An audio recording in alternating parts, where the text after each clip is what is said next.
Estado Nacional. ¿Cómo están? Muy buenos días, domingo 7 de diciembre. Bienvenidos, bienvenidas a Estado Nacional. Estamos a una semana de la segunda vuelta presidencial. A esta hora, 10 de la mañana con 1 minuto, seguramente vamos a estar transmitiendo lo que pasa en los diferentes locales de votación. Y lo decíamos, vamos a revisar las claves y la primera tiene que ver con las claves de la semana, con los 7 días restantes para la votación en la segunda vuelta presidencial. Y todo esto en medio del tono que siguen las campañas presidenciales y los eventos de cierre, además del debate Anatel del próximo martes a las 9 de la noche. Janet Jara y José Antonio Kast preparan estrategias y asumen que comenzó la cuenta regresiva. Pero esta semana que recién termina estuvo marcada también por la tensión en la frontera norte tras el estado de emergencia decretado por el Perú. El gobierno niega que exista un aumento de migrantes que quieren salir del país y el tema cruza también la carrera presidencial. José Antonio Kast insiste en que los migrantes irregulares serán expulsados en un eventual gobierno de su partido. Y la Corte de Valparaíso autorizó el inicio del desalojo de la megatoma de San Antonio tras acoger el plan de expropiación que fue presentado por el gobierno. El plan presentado por el Ejecutivo contempla la salida del 50% de la megatoma. ¿Y esto cuándo ocurriría? ¿Cuándo ocurriría el desalojo? A partir del próximo año. Todos esos temas van a estar presentes esta mañana en la conversación de Estado Nacional.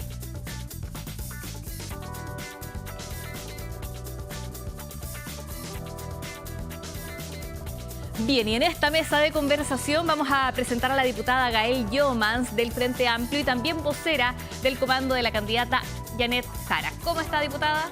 Bien, bienvenida. Con mucha energía, con mucho ánimo. 7 días de la segunda vuelta, falta poco y también está con nosotros Germán Codina, exalcalde y vocero de la campaña de José Antonio Kast. ¿Cómo está, Germán? Muy bien, también aquí muy contento y ya con muchas ganas de acometer esta semana. ¿Ya llegar luego a la segunda vuelta, dice usted? ¿Ah? ¿Llegar pronto a la segunda vuelta? No, lo que pasa es que yo creo que obviamente es sumamente importante llevar nuestras ideas a la gente, que entiendan exactamente lo que estamos planteando para Chile, y creo que eso ha sido parte de lo que se está jugando y hoy día, bueno, por eso estamos acá y ojalá tengamos una conversación constructiva para que la gente nos pueda entender. Esa es la idea. Bueno, partamos con lo primero. Quedan pocos días para la segunda vuelta, pero todavía hay posibilidad de estrategia. Quedan los cierres de campaña, queda el debate Anatel, ¿cierto? Hay algunos hitos. Todavía quedan días de franja electoral. ¿Cuál es la estrategia que deberían tener los candidatos o lo que vamos a ver de los candidatos en estos últimos días? Diputada. Bueno, nosotros estamos muy contentos con el desempeño de los debates que ha tenido nuestra candidata, también con el despliegue que hemos tenido en terreno, hemos ido sumando muchos voluntarios, lo cual nos llena de energía, porque sabemos que esta elección cuenta cada día en la campaña, y lo digo como candidata, o sea, nosotros sabemos que cada día es como un mes de campaña y por lo mismo van a ser muy importantes los días que vienen.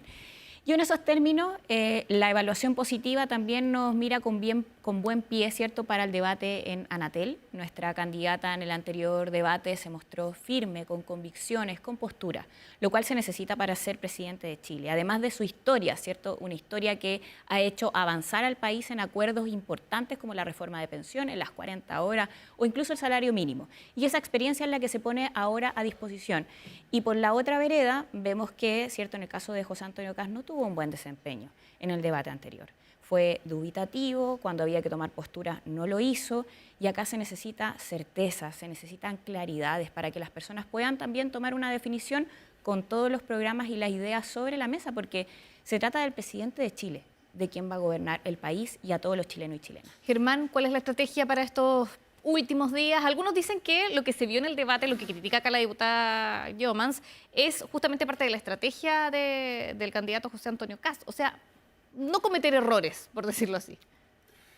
A ver, mira, yo creo que a todos les quedó claro que en el debate José Antonio Kast fue víctima de una violencia, una agresión inusitada, no se le permitía ni hablar, y eso en ningún minuto uno observó a los periodistas poniendo orden y entendiendo que esa hostilidad no nos parece a nosotros que se condice con el nivel de debate que necesitamos para que la gente entienda las distintas ideas. Sin embargo, también aprovecho de decirle que a mí me parece que José Antonio Kast ha demostrado esta semana una tremenda capacidad de trabajo territorial.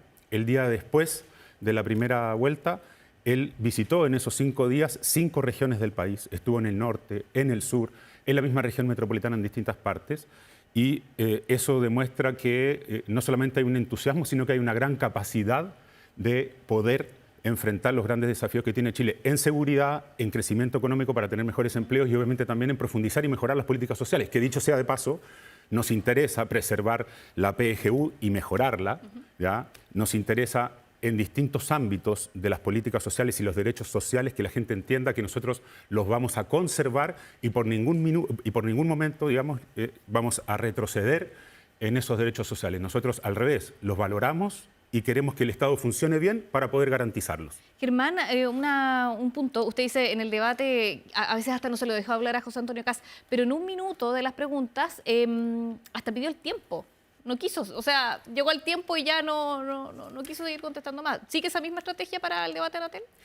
Mira, lo que sucede es que cuando tú sabes que a pesar de que te den el tiempo no te van a dejar hablar, porque te van a estar interrumpiendo, en realidad tú pones al candidato en una situación bien compleja, pero yo creo que él, con su tranquilidad, logró demostrar que está por sobre las rencillas más pequeñas y que él está pensando en el futuro de Chile como estadista, y creo que eso a todas luces quedó muy claro en el último debate y que la candidata de la ultraizquierda está desesperada, lo interrumpía a cada rato y obviamente eso demuestra que hay ahí una angustia, una ansiedad que no se puede controlar hoy día por parte de la gente de la ultraizquierda, que creo que evidentemente le hace mal a Chile eso. Gael, el tono de la candidata Janet Jara, para ustedes lo ven con buenos ojos, pero también fue criticado. Algunos dicen que o se le pasó la mano o que no es la misma candidata que vimos en la primera vuelta, que cambió totalmente su tono, su forma, que es otra Janet Jara. A ver, primero, un liderazgo puede ser empático, puede ser cercano, puede considerar e incorporar las visiones del otro, dialogante y también firme con sus convicciones. Y eso es lo que se mostró. O sea, frente a las preguntas como ¿qué es lo que va a hacer con migraciones? ¿O qué es lo que va a hacer con la eutanasia? O incluso con temáticas como la multa del TAC, nuestra candidata tomó postura.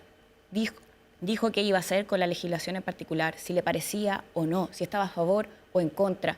El candidato José Antonio Kast no hizo eso y yo, la verdad es que creo que no se le puede echar la culpa a los periodistas en este sentido, ¿cierto? Cuando uno no quiere tomar postura o no quiere contestar, más bien la responsabilidad es propia. Yo entiendo que los debates son momentos, ¿cierto?, e instancias bien, digamos, que se suben los ánimos y además la instancia también habían barras de, qué sé yo, de cada candidato. Se y eso escuchaba ahí uno, mismo en el auditorio. Claro, yo no comparto eso. Yo creo que no debiera haber barras. En Anatel no hay público, por si acaso. Por eso, mira, uno puede criticar esa parte, pero lo que no, y yo creo que ahí hay que ser más autocrítico, cosa que a veces falta por parte de José Antonio Kast, o a veces, digamos, siempre, de poder tener una visión autocrítica del propio desempeño. Y en ese sentido, cuando uno dice hay que tomar posturas en esas materias, no lo hizo. En migraciones ha cambiado, ha variado su postura. O sea, al principio dice, no, vamos a expulsar a todos los migrantes irregulares. Luego dice, no, es una invitación. Primero dice, el pasaje se lo van a pagar ellos mismos. Luego dice, no, se lo van a pagar sus empleadores. Entonces, ¿cómo creerle a un candidato que cambia de posturas así? Yo, en ese sentido, creo que esto es de contraste. Efectivamente, nuestra candidata puede ser firme, puede ser clara en sus convicciones, puede decir lo que piensa. Puede decir si en el programa le parece este punto de José Antonio Kast y este programa no. Y yo creo que eso es válido. Si lo importante es que el debate sea respecto a las propuestas. Y eso es lo que se está haciendo hasta el día de hoy. Mira, sí, yo creo que es sumamente importante que la gente, ojalá todos los televidentes nos entiendan en la casa lo siguiente. José Antonio Kast no ha movido un carabinero, no ha movido un militar, solamente ha dicho lo que va a hacer y eso ya ha generado un flujo que ha ido aumentando de inmigrantes irregulares en Chile para devolverse a sus países. ¿Eso qué te demuestra? Que el liderazgo que tiene hace que incluso esté generando reacciones hoy día. Imagínate lo que va a hacer cuando él, si la gente le brinda su apoyo, tenga el poder de la ley para poder tomar medidas concretas. Entonces, cuando se dice que todo lo que ha señalado Yael, en realidad se está obviando lo que la gente está observando día a día. Mira, y te voy a decir algo muy concreto.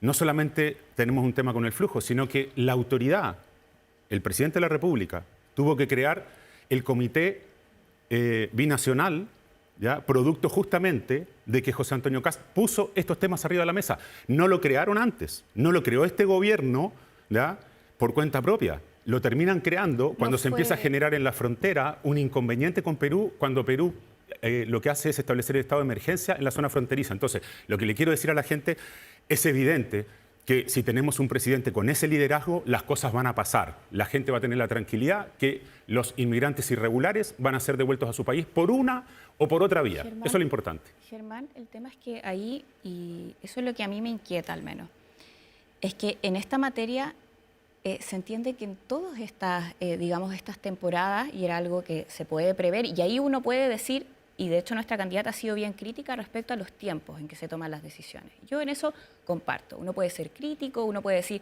hay que anticiparse a los hechos, hay que generar un diálogo diplomático de manera previa, y eso está bien, eso es positivo porque al final uno está poniendo digamos, una crítica para que el país avance. Pero otra cosa es decir que producto de los dichos de José Antonio Kast, que no es cierto que se haya producido, digamos, la situación migratoria fronteriza por los dichos de un candidato. Eso no es real. Y además, déjame decirte, yo creo que es importante en esto ser transparente. Si el candidato además está variando su postura en esta materia, porque yo lo que espero de un candidato es que mantenga una postura firme en esta materia. Si es expulsión administrativa, es expulsión administrativa, no una invitación a salir. Si es que se van a pagar los pasajes por los mismos migrantes, lo cual es irrisorio, o sea, estamos esperando que ellos paguen sus pasajes para irse, o sea, son propuestas idealistas, no pisan el suelo real, o sea, no son practicables. Entonces, en esto hay que ser serio, hay que decirle a la gente lo que se puede hacer. ¿Se pueden hacer expulsión administrativa? Sí. ¿Nosotros qué proponemos en esta materia? Porque ahí hay que ir a las propuestas, pero que se puedan realizar. Por una parte, un empadronamiento total. Porque ¿Y eso sabemos, se puede realizar con 300 personas? Se necesita realizar y se puede realizar. El tema es que hay que tener la voluntad. Hay que tener la voluntad. Y en esto nuestra candidata tiene la voluntad para poder realizar un empadronamiento total y saber quiénes están en el país, en qué condiciones, irregulares, regulares. Si cometieron delitos, bueno, tendrán que ser expulsados si es por la ley 20.000 y eso es lo que propone nuestra candidata y para eso se necesita una acción diplomática bien activa y para eso estamos disponibles a la conversación, al ponernos de acuerdo. Nuestra candidata con anterioridad ha impulsado acuerdos, pero José Antonio Kast no. Ha estado en contra de cada uno de los acuerdos que no ha permitido hacer avanzar al país, incluso en seguridad, se opusieron al Ministerio de Seguridad que tenía un amplio acuerdo dentro del Congreso. Ahí hay una explicación muy clara. La creación de más burocracia cuando en realidad existen muchas atribuciones legales para implementar, obviamente, las normas. Y incluso le cuento a la gente que está en la casa para que lo recuerden. De los 15 indultos que dio el presidente Boric al comienzo de su mandato, hay uno de esos indultos que fue para una persona que portaba municiones de guerra en el norte, dicho sea de paso, en el mismo norte del país, ese mismo norte que está preocupado por la delincuencia. El gesto del presidente Boric fue indultar a esa persona que tenía condena por más de 3 años para la cárcel. Lo que les quiero también insistir a las personas en la casa, tiene 2 opciones frente al próximo gobierno. Aquellos que dicen que no se puede hacer y aquellos que estamos convencidos que sí se puede, que depende de la voluntad, que depende de lo que tú quieras hacer. Entonces, en ese sentido, yo soy un convencido que tú no puedes lograr algo si no lo has colocado como una meta clara. Y lo que también encuentro muy injusto es que le estén reclamando hoy día a José Antonio Kast, ¿ya?, que solamente está invitando a salir cuando saben que todavía no tiene las atribuciones para poder implementar medidas administrativas, ¿ya?, que signifiquen la movilización de recursos estatales. Eso lo va a tener recién si es que es electo después del 11 de marzo. No, es que hay un tema así, porque no le preguntaron qué cosa haría, en el fondo le preguntaron qué cosa haría si fuera presidente. Y ahí dijo, o sea, la pregunta era, ¿cómo va a llevar a cabo las expulsiones? Y ahí dijo, es una invitación a salir. Entonces, ojo ahí, ¿cuál es la propuesta concreta? ¿Es una expulsión? ¿Es una expulsión administrativa? ¿Cómo se va a desarrollar? Ahí el plan está más claro de parte de Janet Jara. Yo lo único que pido es que si vamos a discutir en materia de migración, seamos serios, seamos responsables, digamos cosas que realmente se pueden realizar. Y por otro lado, también decir, porque con anterioridad, Germán, tú señalaste que nuestra candidata era una candidata de ultraizquierda. Nuestra candidata representa a todo el arco de del centro, de la centroizquierda. Nosotros fuimos a primarias. Ella representa desde la democracia cristiana al Partido Socialista, el Partido por la Democracia. Estamos todos unidos detrás de nuestra candidata. Y por lo demás, es una candidata que ha demostrado llegar a acuerdos incluso con la derecha, siendo ministra. En cambio, José Antonio Kast no ha demostrado en toda su historia política. Ahora, ¿Te puedo hacer recibió una esta pregunta? semana, Acuerdo. diputada, recibió ¿Puedo esta hacer una semana pregunta? José Antonio Kast el apoyo también de demócratas, de algunos integrantes de demócratas. Ha ampliado Amarillos también también. un poco el tema el es que arco. es Se lo que juntó con el uno presidente ha demostrado para el país, ¿cierto? ¿En qué le ha servido al país el liderazgo de José Antonio Kast? Siendo súper franca, porque acá hay liderazgo de la derecha que yo reconozco mucho. Incluso tu accionar en algunas cosas, ¿cierto? Como alcalde del municipio yo podría reconocer muchas cosas. Pero en el caso de José Antonio Kast, que estuvo 16 años en el Congreso, no lideró ningún acuerdo e incluso se opusieron a acuerdos relevantes, no solo el del Ministerio de Seguridad, votaron en contra el Partido Republicano de la reforma de pensiones. Si Yo fuera por ahí José Antonio tengo que Kast, hacer una aclaración no tendríamos muy reforma de importante. Germán. pensiones. Sí, mira, a ver. Si fuera por José Antonio Kast, no tendríamos ley Antonia. No hagamos lo mismo del debate presidencial de H que no dejaban hablar a No, lo que Germán estamos con Codina, Kast. Yo no tengo ningún Mira, problema con escucharlo. quiero decirte 2 o 3 cosas. Primero, para que la gente también sepa en la casa, porque se empiezan a tergiversar las verdades, es que el año 2022 también republicanos y toda la derecha, ¿ya?, de forma unánime, votó a favor de la creación de la PGU, que fue un proyecto de ley, dicho sea de paso, presentado por el expresidente Piñera. Por lo tanto, nuestro sector quiere la PGU y lo que nos interesa, obviamente, es mejorarla. El único inconveniente que había con el tema de la segunda votación es de dónde iba a salir la plata. Entonces, a nosotros nos parece que no debe salir del bolsillo de la gente, sino que debía el Estado ser responsable y colocar los recursos que se estaba diciendo para no seguirle cargando a la gente, lamentablemente, su bolsillo y que no tengan cómo llegar a final de mes, porque ese es el problema que tienen millones de personas hoy día, ¿ya? Cuando tú ves la cesantía que tienen, por ejemplo, las mujeres. Pero lo más importante que también creo que es un tema que te demuestra la amplitud que tiene hoy día José Antonio Kast y cómo ha tenido, desde mi punto de vista, el desarrollo de una madurez política que es muy valiosa para el país. Cuando se produjo el proceso constituyente, ¿ya?, el proceso constituyente post-estallido social, que incluso dentro de la derecha hay personas que dicen que fue un gastadero de plata, etc. José Antonio Kast participó de ese proceso, ¿ya? Republicano. José Antonio Kast, a través de el liderazgo que tiene, ¿ya?, republicanos y todas las vertientes políticas, ¿ya?, de derecha, participaron porque nosotros valoramos la democracia de verdad, no solamente un discurso. La democracia puede ser imperfecta, pero es el mejor sistema que se ha creado hasta hoy día para poder hacer que los pueblos avancen, que los pueblos se entiendan y obviamente también afirmar el Estado de Derecho. Entonces, ya esa participación, porque incluso yo vi, y si ustedes lo ven, hay en otros países donde hay sectores políticos que se han restado de participar en instancias como esa. Por lo tanto, es un gesto de respeto y de apoyo a la democracia, ¿ya?, que es incuestionable lo que hizo José Antonio Kast junto al resto de las personas del sector. Como contrapunto respecto a la reforma de pensiones, el problema es que en la idea de legislar votaron en contra. En la idea de legislar. En la idea de legislar también, bueno, y no solo de esa ley, sino que también votaron en contra del royalty minero, que también era un acuerdo bien importante y que de hecho a los municipios le ha traído mucho presupuesto para poder hacerse cargo de la seguridad con más iluminaria. Entonces, estamos hablando de leyes que son importantes, que tienen implicancia a la gente. Bueno, sí, es que José Antonio Kast incluso votó en contra de la ley Cholito. No, pero O ahí sea, en hay, contra del maltrato animal. ahí hay Yo temas que encuentro son detrás de financiamiento y de dónde se radican El las tema es atribuciones, la porque de hecho hoy idea de día los legislar, municipios, la ya idea de legislar. reconozcamos que hoy día está lleno de municipios que ni siquiera tienen los recursos para tener un canil y por lo tanto ni siquiera cumplen Germán, esa ley. es que mira, Cuando yo alguien te dice a ti estoy de acuerdo. que no está de acuerdo con una ley porque se está implementando mal, tú no cuestiones el fondo de la decisión. El problema está en que hemos visto un gobierno que permanentemente da ideas bonitas pero que no se pueden ejecutar y que no generan es que, resultados. bueno, en y ese este es el tema- serio en este problema que tema- tiene no, Chile el hoy día. problema- Por el eso, problema acá es que se opone a los acuerdos. ¿Me puedes dejar Sí, terminar? lo que pasa es que yo estaba Porque- hablando en todo caso y me interrumpiste. No, pero no, lo pero que quería pasa decir, es que lo que quería decir, tú me estabas Sí, te estaba interpelando por un interpelando. acuerdo y por una votación de José Antonio Kast Exacto. y yo te estaba con respeto respondiendo. Entonces, sí, yo también si me te dejas estaba terminar con esa idea respeto sería ideal. respondiendo. ¿Ah? Ya, lo quiero invitar a otro tema. Ya yo creo que está planteado un poco los puntos. Quiero hablar todavía de la campaña, pero de estos últimos días, ¿hay actividades en regiones por parte de los candidatos? ¿Qué es lo que podemos esperar de Janet Jara para estos últimos días? Bueno, nosotros vamos a estar, primero nuestra candidata ha hecho un recorrido a lo largo del país en distintas regiones y también ha ido reafirmando compromisos que son importantes, ¿cierto? Por ejemplo, en Antofagasta, también con la participación de distintas autoridades, se comprometió a poder tener distintos elementos que son importantes, por ejemplo, un centro oncológico.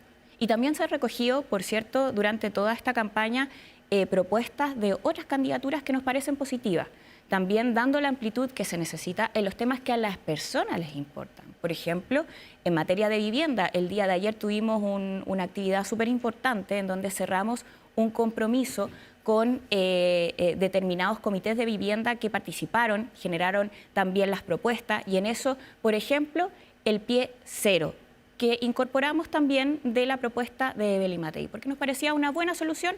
Bueno, las buenas soluciones también se rescatan para poder gobernar bien. ¿Dónde va a por cerrar la ejemplo, campaña? el hipotecaso para los jóvenes. Bueno, el cierre de campaña vamos a tener distintos hitos, así que vamos a estar comunicando también esos hitos, pero nos vamos a estar desplegando en distintas regiones para hacer cierres que no solamente sean en Santiago, sino que también en otros lugares del país. Germán, entiendo que José Antonio Kast también va a volver a la Araucanía, que es donde partió la campaña de segunda vuelta, ¿no? Sí, el día de ayer estuvo en Concepción, dicho sea de paso, en una actividad preciosa, muy multitudinaria, donde también llegó nuestro mensaje y el cierre de campaña va a ser en Temuco. Y aquí quiero tocar un tema... ¿Por qué ese énfasis en la Araucanía? Sí, porque mira, a nosotros nos interesa mucho dar señales contra la violencia que se ha ido instalando en nuestro país. Creemos que esa violencia no conduce a buenos destinos a Chile y por lo tanto creemos que desde el Estado hay que ser consecuente y enfrentarla. En el caso de la Araucanía, ¿no es cierto?, hay terrorismo que afecta a miles de familias y a nosotros nos interesa no solamente decir, sino también mostrar con hechos cuáles son nuestras prioridades. Pero volviendo también al tema de la vivienda, que planteaba ya él, que a mí me parece sumamente importante, porque de hecho es un tema que me gusta mucho, porque cuando fui alcalde y antes concejal y antes encargado de las políticas sociales de la municipalidad, me dediqué mucho a entregar y tratar siempre de entregar viviendas dignas a las personas, ¿ya? Entonces, yo lo que veo es que este gobierno lo que hace es borrar con el codo lo que escribe con la mano. Por ejemplo, hace unos días atrás, se saltan la fila entregándole prioridad a la megatoma de San Antonio. Y resulta, déjame... La candidatura ¿me podés dejar? Que termine el punto y ahí le terminar el punto. respondemos. Déjame terminar el punto. Este gobierno borra con el codo lo que escribió con la mano y Janet Jara es la continuidad de este gobierno, digámoslo clarito. Y el tema es, le acaban de dar prioridad a la megatoma de San Antonio y resulta que el 80% de los beneficiarios del DS-49, es decir, de subsidios que te permiten obtener una vivienda, ¿ya?, que incluso puede ser sin deuda, son mujeres. ¿Qué le estás diciendo tú a esas mujeres que hoy día están en la lista de espera y que se las están saltando para entregarle a grupos de presión que se tomaron a la mala un terreno y que nadie del Estado hizo a tiempo lo que tenía que hacer porque hay una orden judicial de hace casi un año que el Ministerio de Vivienda no aplicó y tampoco tomó las medidas para que no siguiera entrando gente a esa megatoma? Entonces, claro, hoy día dicen, no, es que es un problema demasiado grande, no se puede resolver. Oye, lo que están haciendo es demostrando que se llenan la boca hablando del feminismo, pero en la práctica le quitan a mujeres, que son las que más obtienen subsidios del Ministerio de Vivienda, el orden de prelación. Es decir, ellas estaban primero en la fila y hoy día le meten a la megatoma adelante. A mí me parece eso un contrasentido. Estábamos hablando de los últimos días de campaña. ¿En qué punto se juntó acá las visitas a regiones con San Antonio? Sí, lo que pasa es que ya él estaba hablando del tema vivienda y ella puso arriba de la mesa ideas que tiene la candidata Jara, ¿no es cierto?, respecto a ese tema, y yo aprovecho de decir que más allá de tener ideas hay que ser consecuente en las acciones, y lo que demuestra este gobierno es que pueden tener bonitas ideas, pero son muy inconsecuentes con las acciones. ¿Cuáles son sus ideas? Una pregunta acá al vocero del comando de José Antonio Kast. ¿Ustedes sienten que de ganar esta segunda vuelta heredarían ese problema, el problema de lo que pasa en la megatoma de San Antonio? Por supuesto, porque es un tema que este gobierno se ha negado una y otra vez a resolver. Gael, sí, la toma de San Antonio empezó el 2019. Entonces yo creo en esto uno tiene que ser crítico, no solo con los que, digamos, en este caso es este gobierno, sino que también quizás con el anterior. Yo creo que eso sería positivo, porque en el fondo de lo que se trata es de la próxima presidenta o presidente de Chile, no de criticar simplemente al gobierno, sino que también de solucionar cosas. Y por eso yo estaba diciendo propuestas concretas, no te escuché las propuestas de ustedes, que sería interesante poder conversar sobre eso, no solamente de llenarse de críticas. Yo en ese sentido, no, es que en materia... Si podemos no, hablar lo que pasa es que Germán, de esto, es que Germán, cuando tú hablas, por ejemplo, yo hablo de las propuestas, tú me contraindicas sobre el gobierno y de lo que estamos hablando de la próxima presidencia de Chile. Bueno, y en ese sentido nosotros ahí... Sí, lo que pasa, a propósito de eso, es que no hay un contrapunto. Y que el gobierno y las autoridades no sean consecuentes en cumplirlas. Mira, Entonces yo quiero que los chilenos no se sigan sintiendo engañados. Si no me interrumpes también yo te puedo contradecir. Si tú me dices que el tema es la práctica y de que se lleven a idea, las cosas de las ideas, ¿cierto? En temas concretos, bueno, yo te podría decir lo mismo en seguridad. Acá nos podemos llenar de frases, de eslóganes vacíos. Los que dijeron que a los delincuentes se le acabó la fiesta fue la derecha. Los que dijeron, por ejemplo, que se iba a terminar los toldos azules en el barrio Meix fue el alcalde Mario Desbordes, también de tu sector. Los toldos azules siguen ahí, la delincuencia sigue ahí. Entonces en esto hay que ser serio, yo podría hacer lo mismo. Es decir, echar la culpa, repartir las culpas, y los chilenos también están cansados de eso. De lo que se trata es de cómo va a gobernar un próximo presidente, cuáles son las propuestas, las soluciones concretas. Y nuestra candidata tiene propuestas. Yo cuando lo escucho hablar a ustedes solamente escucho hablar, es que el gobierno hizo esto, ¿y qué van a hacer ustedes? Porque en migración lo que me ha demostrado el candidato José Antonio Kast es que no tiene propuestas, no hay soluciones. Diputada, estábamos hablando de la megatoma de San Antonio también en ese tema. Si gana Janet Jara, ¿no heredaría también este problema? Por cierto. Y nuestra candidata en esto ha sido bien clara. ¿Y ahí usted critica al gobierno en la acción que tomó respecto a la megatoma de San Antonio? Lo que ha dicho nuestra candidata y que yo respaldo es que acá las acciones se deberían haber tomado con anterioridad. Y en eso estoy de acuerdo. Porque efectivamente acá no se trata ni de saltarse la fila, porque las leyes se tienen que aplicar. Y en este caso tenemos que también ser bien transparentes. Hay un problema con los suelos, con el precio de los suelos. Y para eso también tenemos propuesta, por ejemplo, una banca de suelo. El chavo al pie, que también lo he planteado, por ejemplo, también poder seguir avanzando con el plan de emergencia habitacional, con 260.000 viviendas más, o el hipotecazo, también para personas que obviamente son de los sectores medios y que les cuesta acceder. Entonces, vamos a las propuestas, que yo creo que eso le hace bien a los chilenos. ¿Y cuánto más, diputada, se va a desmarcar la candidatura de Janet Jara del gobierno del presidente Gabriel Boric, pensando que Janet Jara fue ministra, una ministra muy importante, de hecho, dentro del gobierno? Porque acá hay crítica, usted acá ha criticado la seguridad, ahora también la decisión de la megatoma de San Antonio. Sí, es que, a ver, yo creo que en esto uno puede, y nuestra candidata tiene un liderazgo que es propio, que ella puede decir su opinión, lo que le parece bien, lo que haría distinto y lo que le parece mal. Pero a veces yo creo que en eso falta sinceridad, honestidad, y nuestra candidata sí tiene esa honestidad para decir, esto yo lo hubiera hecho distinto. Por ejemplo, en la toma. Por ejemplo, en materia de seguridad yo hubiera también tomado otras acciones.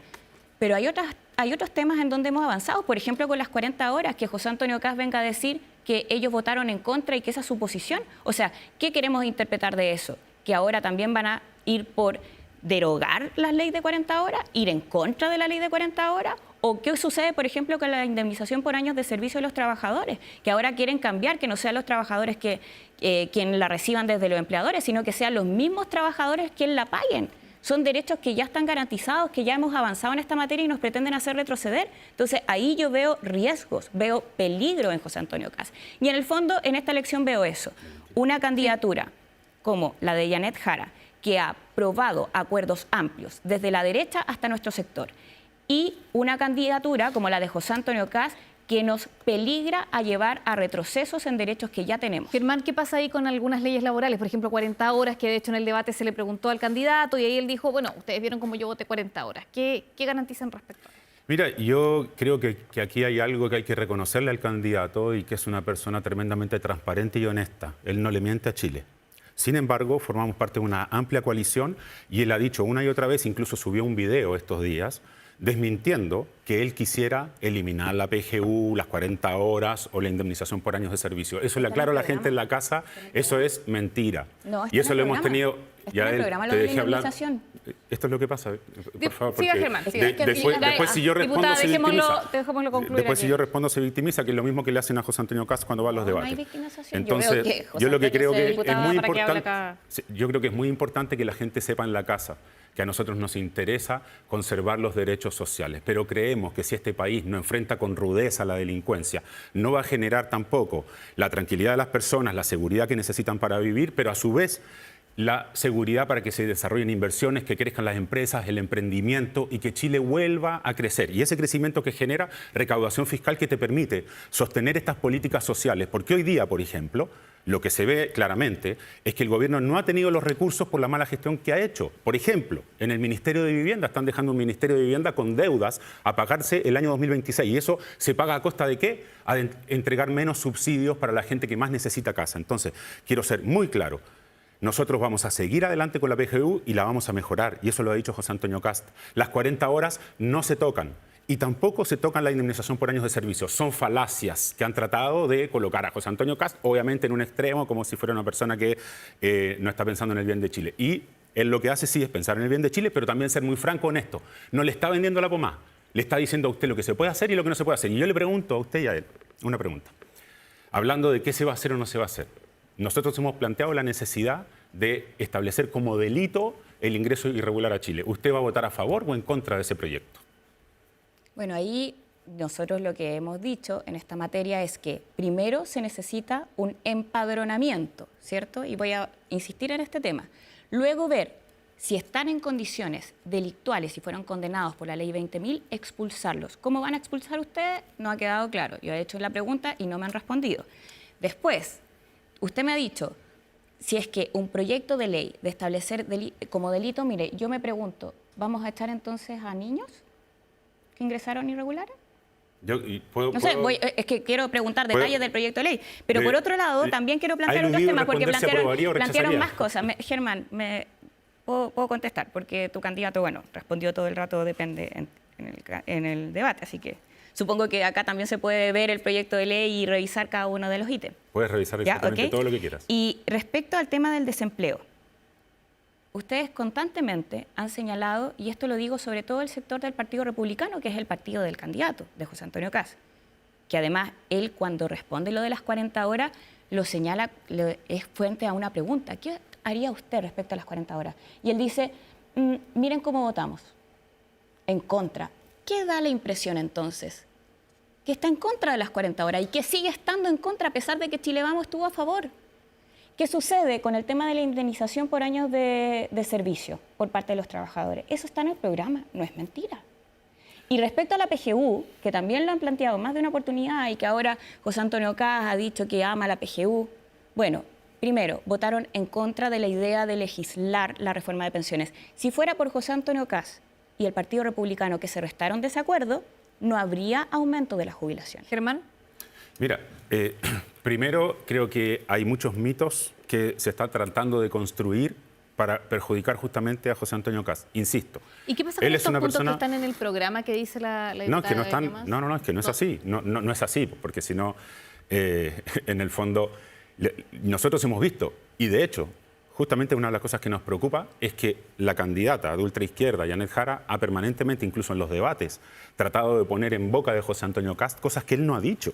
Entonces, de verdad que nosotros pedimos que haya un debate con altura de miras, un debate honesto y franco con la gente. Porque lo que hemos visto, lamentablemente hasta el momento, es que se ha tratado de tergiversar la verdad. Él mismo, en un video que se difundió durante los últimos días y que está en las redes sociales públicas y formales del candidato, dice: no se va a tocar, no se va a dañar la PGU, no se va a terminar con las 40 horas y tampoco con la indemnización por años de servicio. Al revés, lo que a nosotros nos interesa es consolidar esos derechos sociales. Para consolidar lo que necesitas, los recursos necesarios.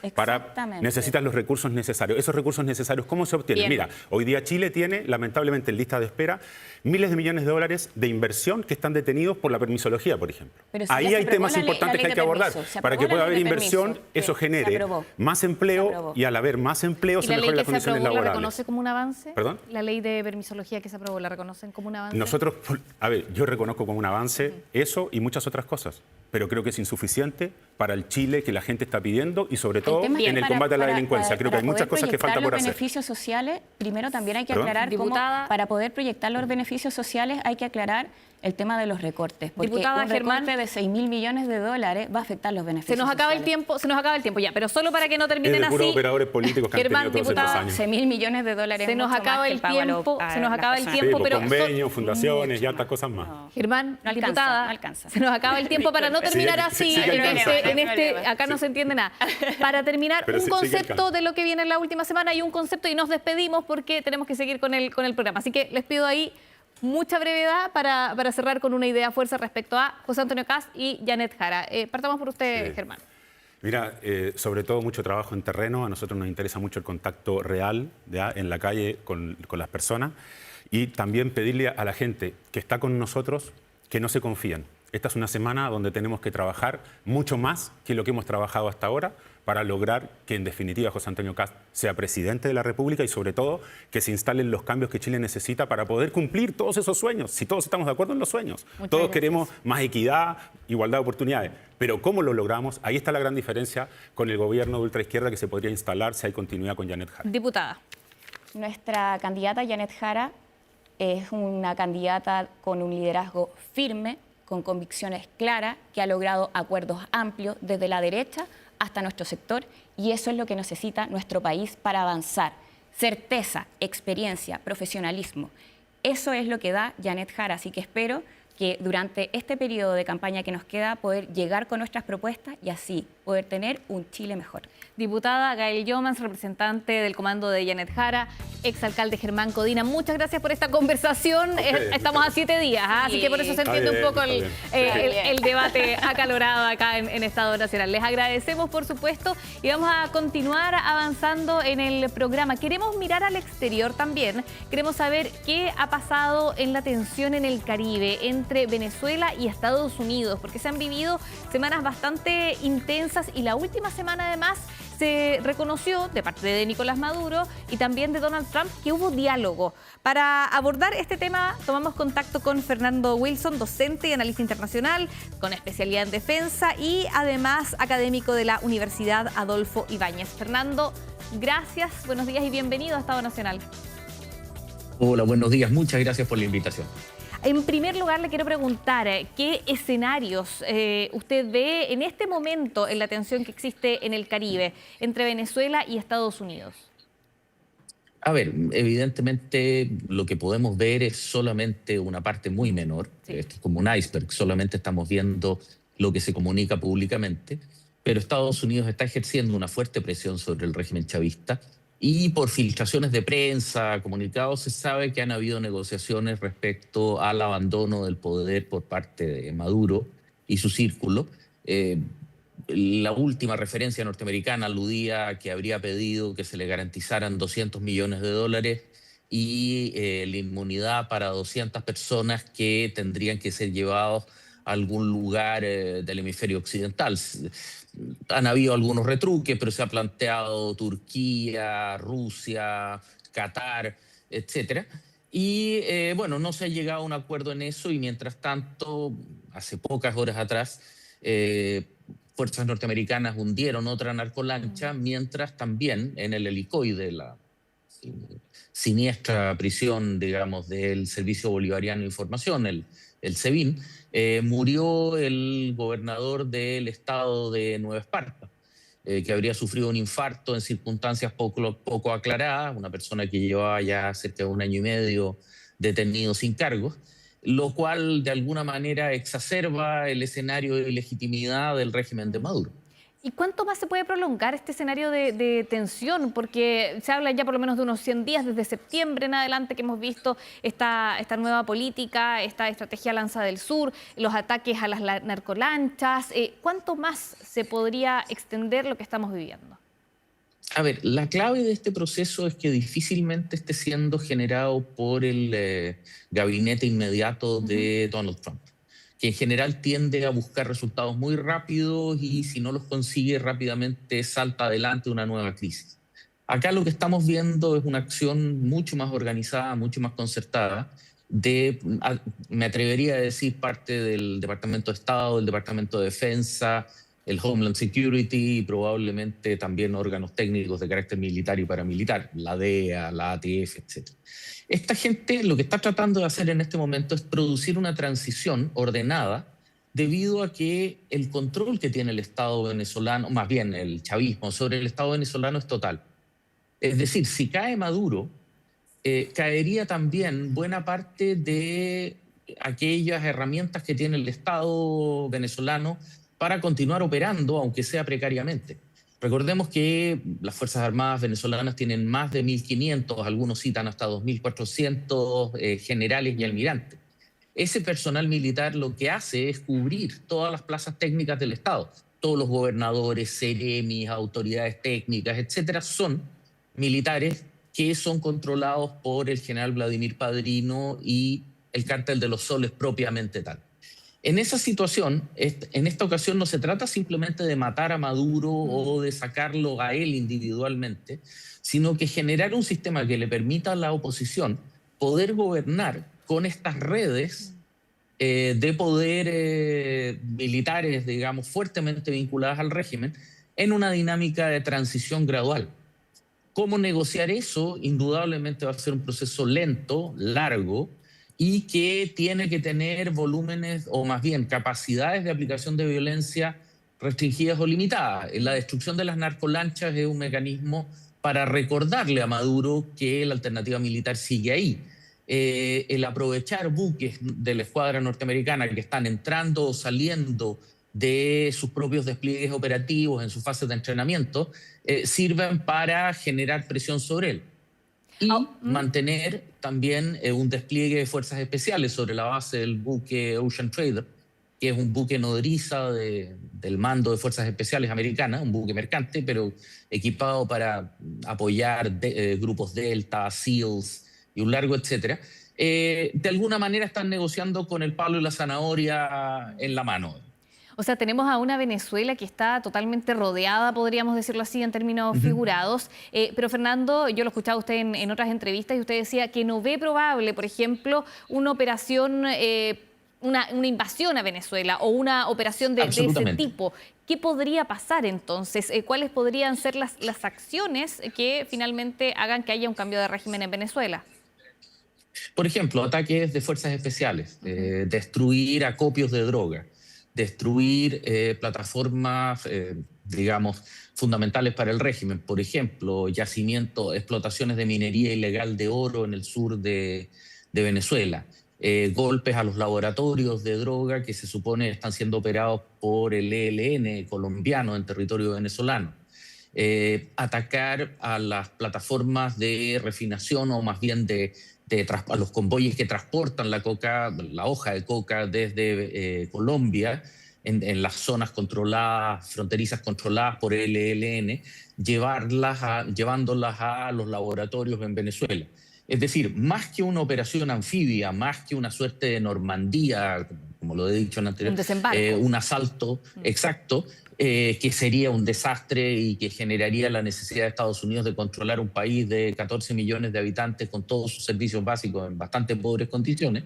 Lo que Estados Unidos está tratando de generar es un mecanismo de presión para que el régimen, los jerarcas abandonen el país y los mandos medios acepten una transición que les permita un grado razonable de expectativas de futuro.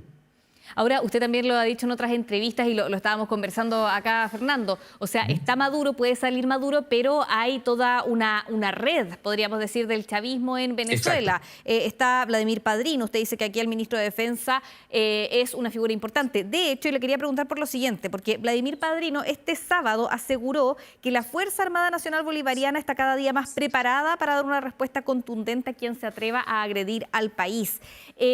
¿Qué apoyos tiene Venezuela? ¿Cómo entendemos estas palabras? ¿Es simplemente retórica o hay algo más? A ver, las Fuerzas Armadas venezolanas previas al chavismo siempre estuvieron muy bien equipadas, pero en general tenían grados de alistamiento, de preparación comparativamente menores por la intervención en política de sus mandos. Desde la llegada del chavismo, ellos giraron de un equipamiento occidental. Venezuela fue el primer país latinoamericano que recibió cazas F-16 en la década del 80 del siglo pasado.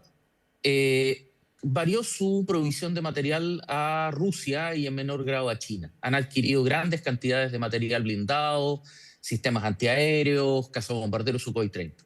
Sin embargo, la enorme mayoría de ese equipo hoy día está inutilizado simplemente porque el Estado venezolano no ha sido capaz de terminar de concluir los pagos de la adquisición de esos sistemas, mucho menos hacer el mantenimiento técnico necesario para que ese equipo opere. De hecho, paradójicamente, los aviones que se ha visto hostigando a los buques norteamericanos han sido esos F-16 de los 80, más que los cazas rusos, a los cuales simplemente no tienen la capacidad técnica de mantener en vuelo. Bueno, en medio de toda esa situación, lo que diga Vladimir Padrino claramente es una frase de buena crianza para mantener, digamos, la lealtad de sus cuadros internos, pero ciertamente no tienen ninguna capacidad real de enfrentar en términos convencionales a las Fuerzas Armadas norteamericanas y me atrevería a decir ningún país de la región. De hecho, las Fuerzas Armadas colombianas, que tradicionalmente han estado más orientadas a la contrainsurgencia, podrían en este minuto manejar a las Fuerzas Armadas venezolanas sin mayores dificultades. El punto más bien sería una resistencia híbrida, es decir, que los cuadros chavistas consiguieran consolidar un mecanismo de resistencia asimétrica a través de acciones terroristas, acciones directas indirectas sobre las Fuerzas Armadas de ocupación, etc. Eso es un pantano que Estados Unidos ya vivió en Afganistán, ya vivió en Irak, no quiere volver a vivirlo ahora, y en este caso claramente es mucho más factible producir una dinámica de negociaciones como la que estamos conversando. Ahora, esto puede prolongarse mucho tiempo, pero cuando ocurra va a ser sin absolutamente ningún aviso. Va a ocurrir un buen día en donde nos vamos a encontrar con que alguna autoridad de transición está jurando como presidente de Venezuela para guiar una transición al presidente constitucional que fue electo realmente en las elecciones del año pasado, alguna arquitectura en ese sentido, y de repente va a aparecer Maduro y su círculo cercano en algún emirato del Golfo Pérsico, en Rusia, en Turquía, etc. En esa situación, como no tenemos acceso a la información real de lo que está ocurriendo, sino que a pequeños destellos, pareciera ser que todo esto está continuando la negociación y por eso Estados Unidos aprieta y suelta. Un momento donde destruyeron muchas lanchas en forma sostenida, ahora destruyeron una nuevamente, declaraciones van y vienen, Nicolás Maduro de manera bastante estrambótica, digamos, hasta ha cantado canciones por redes sociales, digamos, transmitiendo el mensaje de que está dispuesto a negociar. Es decir, de alguna forma lo que estamos viendo, insisto, son los ecos de un proceso negociatorio que está en desarrollo. Ahora, dentro de esta situación, hay una serie de implicancias que también son extremadamente interesantes de considerar. Probablemente la transición va a requerir veedores internacionales y probablemente se va a solicitar a países latinoamericanos que tengan presencia como ministros de fe. De la misma manera que Chile estuvo presente en el desarme de los grupos de la FARC, digamos, durante el anterior gobierno del presidente Santos en Colombia, no sería descartable que se pida participación chilena de supervigilancia de lo que vendría siendo la transición del régimen madurista.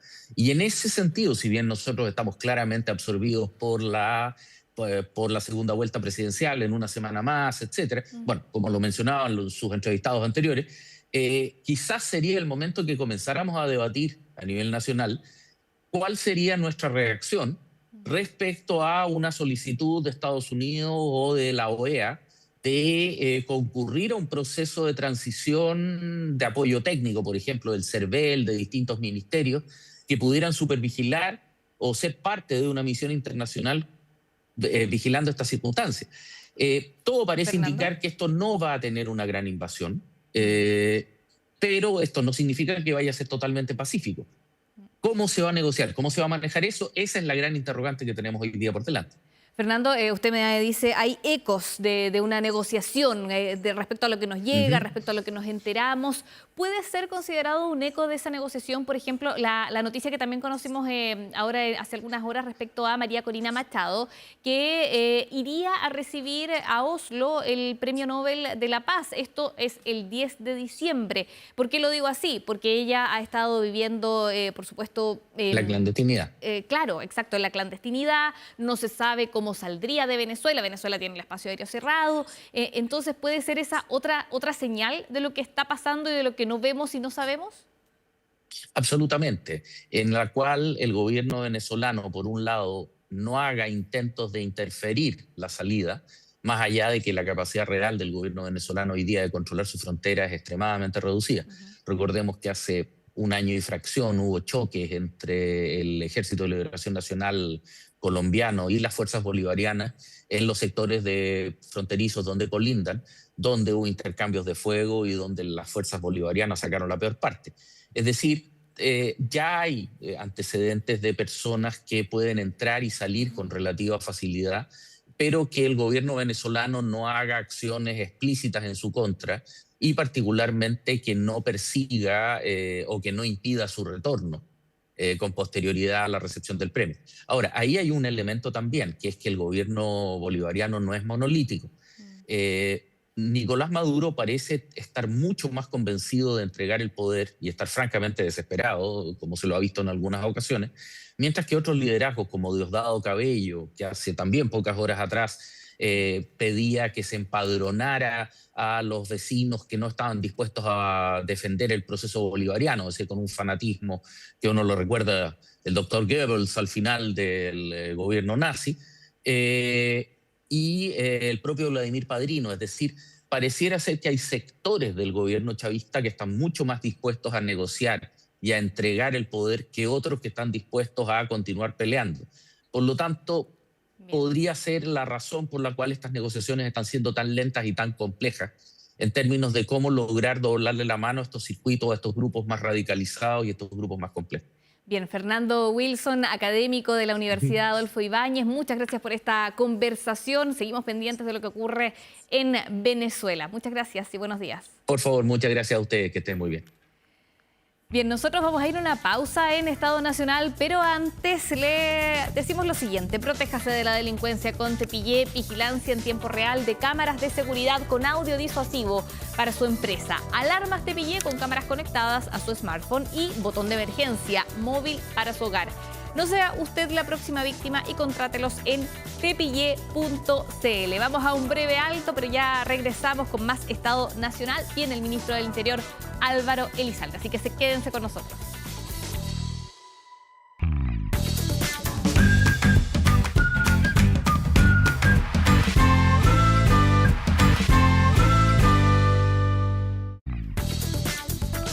Regresamos a Estado Nacional y les decimos, en uno de los rincones más aislados del planeta, más de 86.000 personas transformaron el talento del sur en la segunda industria más grande de Chile. Hoy el salmón chileno llega a más de 100 países. Una proteína sustentable creada a conciencia, innovación y orgullo. Porque Chile no es el fin del mundo, es el principio de lo que viene. Y lo anunciábamos antes de la pausa, estamos ya acá en Estado Nacional con el ministro del Interior, Álvaro Elizalde, para conversar de varios temas. Lo que viene para el gobierno en los últimos meses, ministro, el tema migratorio, la tensión en el norte estuvo presente esta semana, también lo comentábamos como una de las claves. Y bueno, la segunda vuelta, pero ¿cómo está? Lo primero, saludarlo. Valentina, muy buenos días, siempre un placer venir a este programa, poder compartir puntos de vista respecto de lo que está pasando en el país y los desafíos que tenemos para adelante.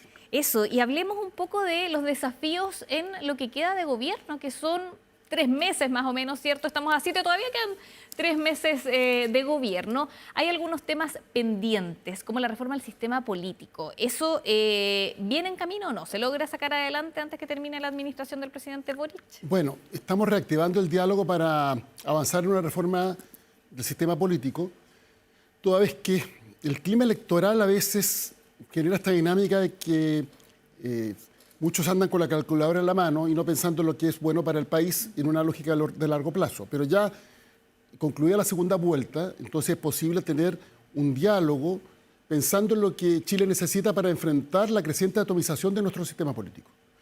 El gobierno hizo explícito a través de las palabras del presidente de la República y un mensaje que presentó a tramitación en el Congreso Nacional su voluntad de avanzar en una reforma que enfrentara la atomización. Tenemos un sistema político muy dividido, lo que nosotros denominamos atomización desde la élite. ¿Cómo Porque, así? Explico la diferencia. Si hay corrientes de opinión que no se expresan en la institucionalidad, que no se expresan en el Congreso, si surgen nuevos partidos con nuevas ideas, bueno, es lógico que en un sistema proporcional e inclusivo como el nuestro tengan representación parlamentaria y se constituyan eventualmente nuevos partidos. Pero lo que hemos visto en el último tiempo es más bien que los parlamentarios de siempre, elegidos por los partidos de siempre, una vez que son electos, forman nuevos partidos dentro del Congreso Nacional. Entonces, con los partidos que ya tienen representación parlamentaria, se produce una división creciente. Y eso es lo que hay que enfrentar. Y por eso hemos propuesto una reforma que, por un lado, eleva los requisitos para constituir partidos políticos respecto al número de firmas. En segundo lugar, elimina esta resquicio de los partidos regionales, que era en 3 regiones contiguas, todos se partían inscribiendo o por Arica o por Magallanes, y avanzamos hacia el requisito de que para constituirse un partido tiene que estar inscrito al menos en 8 regiones, que no necesariamente son contiguas, pero 8 regiones, y adicionalmente eliminamos ciertos incentivos perversos, como es el financiamiento por el solo hecho de constituir un partido político, y se establece como requisito haber participado en una elección parlamentaria y tener representación parlamentaria. De esa forma, entonces, se genera un desincentivo a esta formación de partidos que no necesariamente representan corrientes de opinión distintas, sino que más bien son la expresión o manifestación de disputas personales que existen entre dirigentes que a veces comparten visiones de mundo, pero tienen estas disputas que generan esta atomización que hace muy difícil construir mayoría y construir acuerdos en el Congreso Nacional. Y que hace muy difícil gobernar, finalmente, o sacar proyectos de ley adelante. Pero sobre todo, porque aquí lo que requerimos finalmente son partidos políticos más representativos de las corrientes de opinión que existen en la sociedad chilena. Entonces, por un lado, bienvenida a la expresión de la diversidad en el Congreso, pero que esa diversidad se exprese con partidos que son más representativos.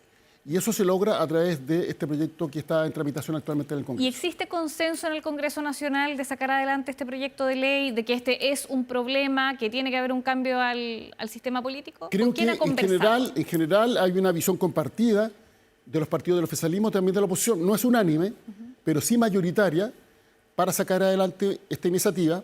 Estamos hablando en el caso de la moción del gobierno, perdón, del mensaje del presidente de la República, no una moción, del mensaje del presidente de la República, de un proyecto de ley que para su aprobación requiere la mitad más 1 de los integrantes de ambas cámaras, porque regula materias propias de ley orgánica constitucional. Por tanto, eso implica generar un acuerdo que permita su aprobación. En el Senado ya se votó en general, se aprobó por una amplia mayoría y ahora se está discutiendo en la Comisión de Gobierno.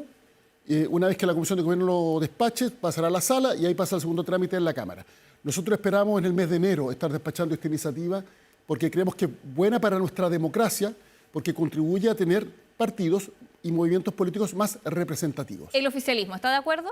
Sí, este es un tema que hablamos con los partidos del oficialismo en su oportunidad y antes de firmarse el proyecto se generó una propuesta compartida y que está expresada en el mensaje del presidente de la República. No hay díscolos ahí en el oficialismo, en esta materia. Podrían haber siempre algunos parlamentarios que voten distinto. Usted sabe que ni el oficialismo ni la oposición están del todo ordenados al momento de votar, pero formalmente los partidos manifestaron que lo apoyaban y mayoritariamente las bancadas van a concurrir con sus votos y creo que va a ocurrir lo mismo con la oposición.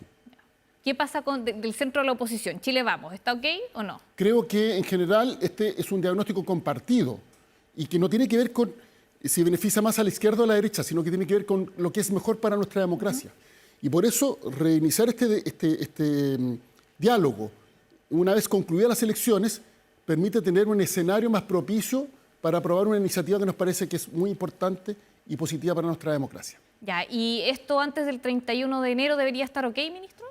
Bueno, los ritmos parlamentarios no dependen exclusivamente del gobierno, dependen principalmente del propio Congreso. Pero nosotros vamos a insistir con la urgencia necesaria y vamos a también establecer el diálogo para generar los acuerdos que nos permitan aprobar esta iniciativa con celeridad. ¿Le van a poner urgencia? El proyecto ha tenido sucesiva urgencia y obviamente nosotros vamos a insistir en las mismas urgencias. Ya, ¿y republicanos? ¿Ha hablado con republicanos? ¿Están de acuerdo? No quiero adelantar lo que va a ser la postura de los distintos partidos, pero creo que va a haber un apoyo bastante transversal. Ya, porque, por ejemplo, Arturo Esquella decía en la segunda este viernes que las urgencias son otras para el país, pero que están disponibles para conversar. Bueno, eso da cuenta que hay disposición de votarlo favorablemente. No obstante, quiero señalar que aquí se genera una falsa dicotomía a veces, señalando que se avanza en una reforma política y, sin embargo, los temas sociales se dejan de lado. En el Congreso Nacional, en ambas cámaras, hay más de 20 comisiones y funcionan en paralelo. Por tanto, mientras se avanza en un proyecto de salud, que está en la Comisión de Salud, o un proyecto en materia de previsión, que está en la Comisión de Trabajo, perfectamente se puede avanzar en una reforma política que está radicada en la Comisión de Gobierno.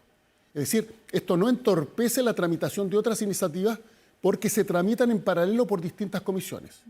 Y eso permite que podamos avanzar simultáneamente para aprobar todos estos proyectos de ley. Obviamente, las prioridades del gobierno son las prioridades sociales, sacar adelante el proyecto de la cuna universal, lo que implica hacerse cargo de la compleja situación social generada por el CAE y cómo tenemos un sistema más eficiente respecto a la administración de los recursos públicos a través de la nueva forma de financiamiento de la educación superior, solo por citar algunos ejemplos.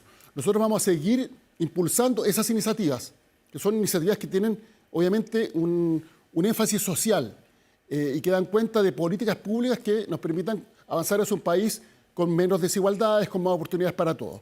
Pero en paralelo, perfectamente, se puede avanzar en esta reforma porque se tramitan en comisiones distintas.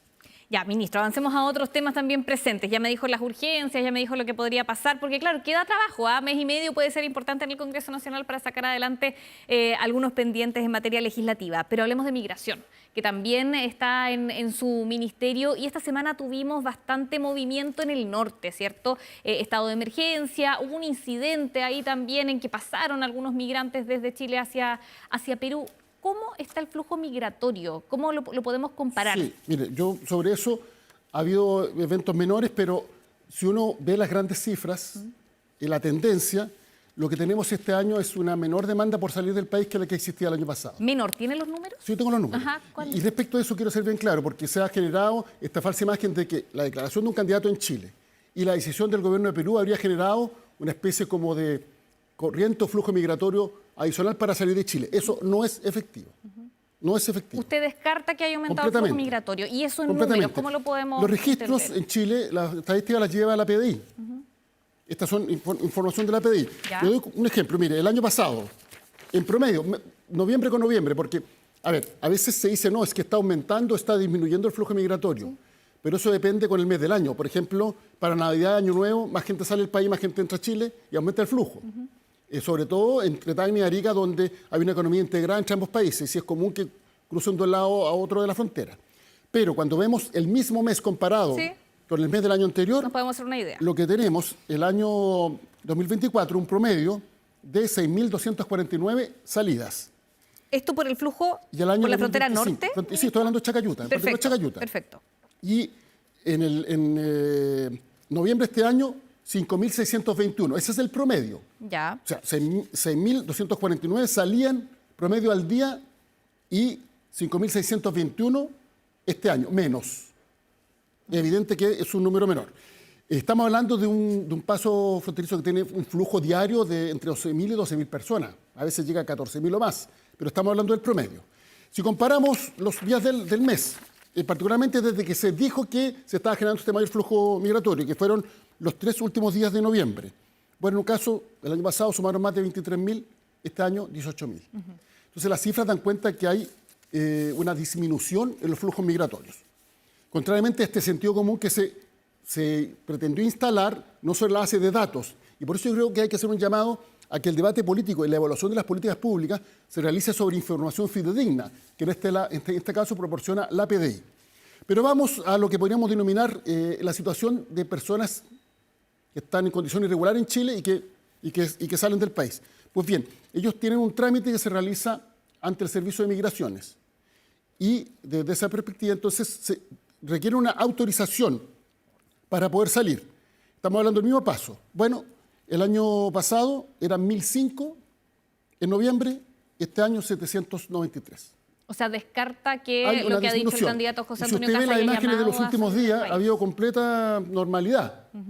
Completa normalidad. Ahora, efectivamente hubo una aglomeración, un evento y que se produjo en Perú, básicamente, no en Chile. Y nosotros respondemos por lo que se hace en la frontera chilena. Lo segundo que quiero señalar, es que se ha pretendido instalar que como que Chile no ha tomado las medidas. E incluso hubo un senador electo por otra región que viajó a Arica y señaló que Perú era un ejemplo a seguir a propósito del despliegue de los militares en la frontera norte. ¿Y del estado de emergencia? Bueno, le quiero recordar que nosotros aprobamos una reforma constitucional bajo el gobierno del presidente Boric y desde febrero del año 2023 nosotros tenemos desplegado a los militares en la frontera norte. O sea, hoy día Perú está haciendo lo que Chile empezó a hacer hace mucho tiempo atrás. Ahora, ministro... Y adicionalmente, si uno ve la inversión que se ha realizado, porque aquí lo que tenemos por un lado, inversión en vehículos. Los vehículos militares tienen una orientación distinta que la que se requiere para controlar el flujo migratorio. Entonces aquí tenemos camionetas más chicas, tenemos cuatrimotos, etc. Segundo, instalación de puestos de observación fronteriza, fijos y móviles, con visión nocturna y visión de larga distancia. Y tercero, los drones, que el propio presidente Boric lo mostró en Colchane. Hemos hecho una inversión de más de 13.000 millones de pesos para dotar a las Fuerzas Armadas de tecnología de punta y herramientas para llevar adelante su trabajo. Lo que sumado a Muralla Digital, que realiza Carabineros de Chile, estamos hablando de más de 20.000 millones de pesos. Es decir, había una inversión relevante. ¿Y en qué se ha traducido? Y con esto concluyo. En que había una disminución del flujo irregular, del ingreso irregular a Chile. El año 2021, que fue el peor año, porque a veces se nos olvida que la crisis migratoria tuvo su máxima expresión antes que el presidente Boric asumiera como presidente de la República. El año 2021 tuvimos más de 56.000 ingresos irregulares, registrados como denuncias y autodenuncias también por la PDI, y el año 2024 habíamos disminuido en casi un 50%, 48% de disminución. Ministro Elizalde, igualmente lo que pasó en el norte, claro, quizás fue un hecho, ¿cierto?, una aglomeración, pero no es una alerta para las autoridades tanto chilenas como peruanas respecto a lo que puede pasar si es que aumenta el flujo migratorio, no sé, quizás tener más albergues o qué se puede hacer con las personas que llegan hasta ese punto para salir del país. Y precisamente, siendo proactivos, se estableció en primer lugar la coordinación a nivel de cancilleres. Hay una coordinación permanente con las policías y tenemos una buena coordinación entre las policías chilenas y la policía del Perú. Pero se estableció esta reunión de cancilleres con una mesa de trabajo que está liderada por la subsecretaria de Relaciones Exteriores y el viceministro de Relaciones Exteriores del Perú, la chilena y el peruano.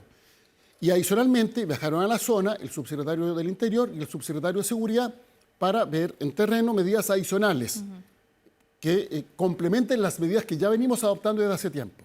Pero primero, no ha habido aumento de flujo migratorio. En segundo lugar, las medidas Chile las viene adoptando desde hace tiempo. En tercer lugar, estas medidas han dado buen resultado porque han mejorado los indicadores.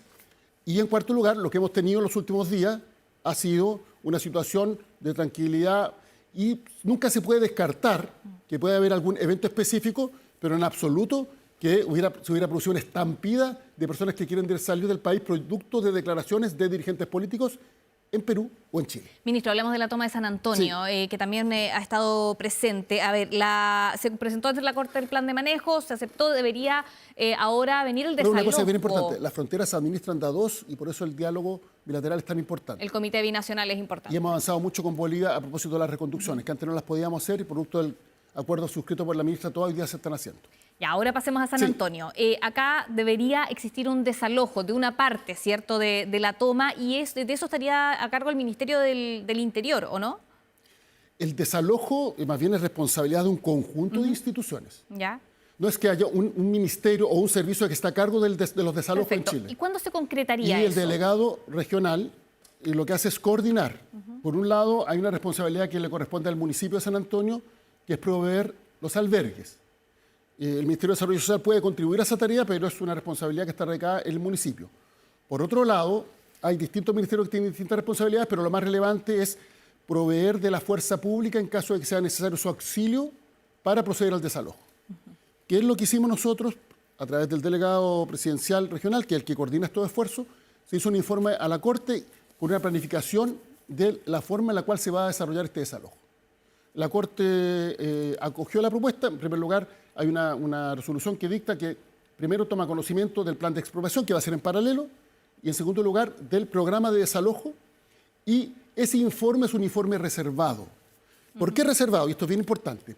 Porque todos los desalojos que hemos llevado adelante, que no han sido pocos, y han sido exitosos, porque nosotros cumplimos la sentencia de los tribunales, no obstante, cuando el detalle del desalojo ha salido publicado por algún medio de comunicación, se ha hecho más difícil.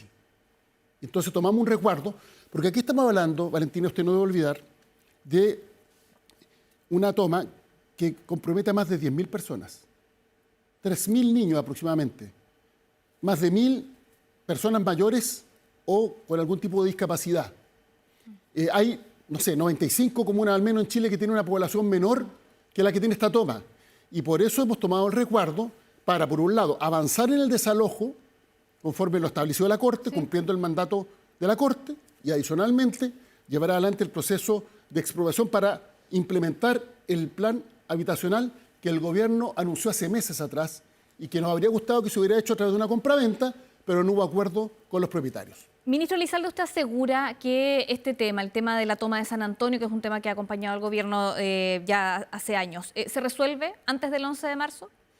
Cuando hablamos del desalojo, estamos hablando de un tiempo para su implementación que va a prolongarse por varias semanas y meses. Estamos hablando, a ver, solo para que tengamos una dimensión, el desalojo de Lo Barnechea, no sé si se acuerda. Sí. Y todo lo que pasó. Bueno, aquí estamos hablando de un desalojo que de no mediar proceso de expropiación sería 1000 veces más grande.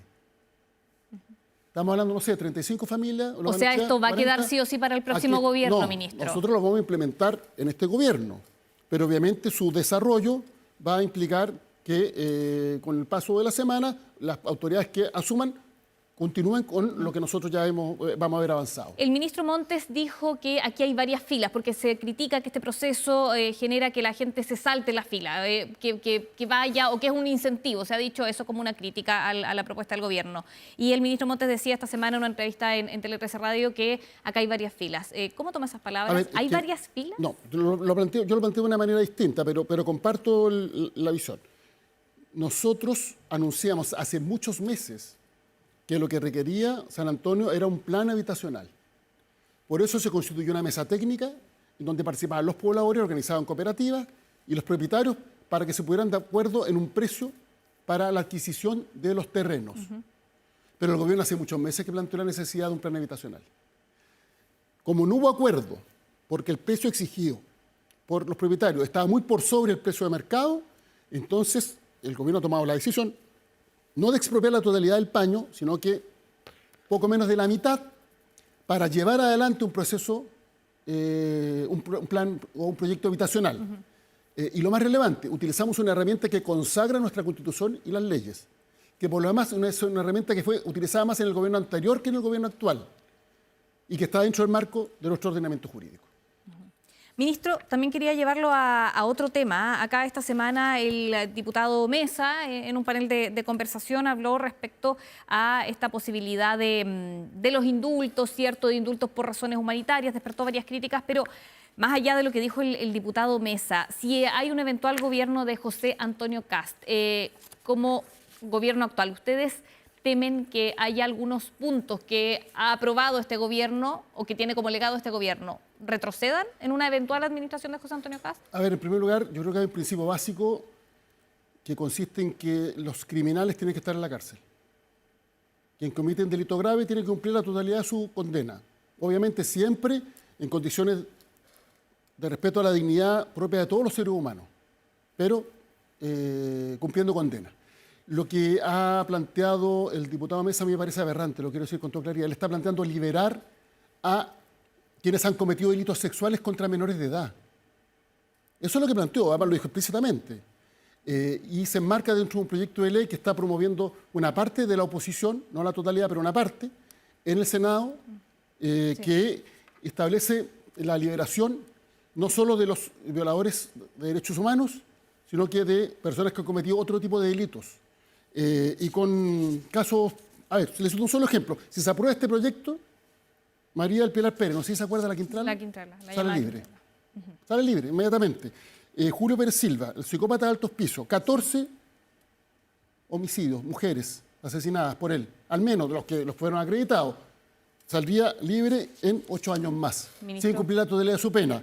Hugo Bustamante, el caso Ámbar, no sé si se acuerda, en 10 años más saldría libre, no cumpliría la totalidad de su pena.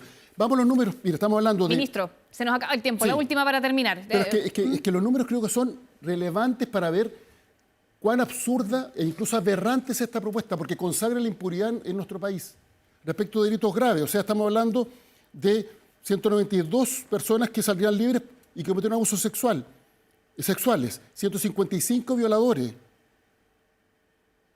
Y suma y sigue. Estamos hablando de miles de personas que, por las distintas causales que establece esta iniciativa, saldrían libres. La pregunta, ¿vamos a consagrar la impunidad en Chile? Porque es muy fácil hablar de que se tiene que enfrentar la delincuencia con firmeza y por otro lado estar promoviendo una propuesta que consagra la impunidad y que permite que delincuentes peligrosos anden libres por las calles sin cumplir sus condenas efectivas. Ministro, muy cortito. ¿Chile no se cae a pedazos? ¿Que ha sido tema aquí en esta campaña? Definitivamente, si uno compara todos los indicadores, estamos mejor que el 11 de marzo del año 2022. En marzo del 2022, déficit proyectado del 11% del presupuesto. Convergencia fiscal se ha trabajado durante todo este tiempo, se ha logrado entonces establecer un balance entre los ingresos y los gastos. Inflación descontrolada, sobre 14 puntos. Hoy día estamos un poco más del 3%. Entonces, la pregunta es, ¿cómo se puede señalar que este país esté en peores condiciones? Vamos, violencia en la zona sur, disminución hasta el año pasado del 70%. En el norte, disminución de los ingresos irregulares. ¿O usted se olvida que en las plazas del norte y en la Alameda estábamos llenos de rucos, de migrantes que vivían en las calles? Y los episodios de violencia que hubo entre chilenos y migrantes, incluso en una oportunidad que quemaron un coche de guagua, eso no acontece porque hemos tomado medidas para restablecer, podríamos decir, la convivencia en nuestro país con claridad a través de 77 leyes de seguridad que hemos aprobado, mejorando la situación económica y generando, yo diría, condiciones para que el país viva mejor en el futuro. Ministro Álvaro Elizalde, muchas gracias por estar aquí hoy, domingo 7 de diciembre en Estado Nacional. Que tenga buena semana, vamos a estar aquí pendientes de todo lo que hacemos. Y veo su compromiso aquí fin de semana largo, los dos trabajando. Acá hay que trabajar e informar siempre. Muchas gracias. Nosotros vamos a un alto en Estado Nacional, pero ya regresamos, no se vayan.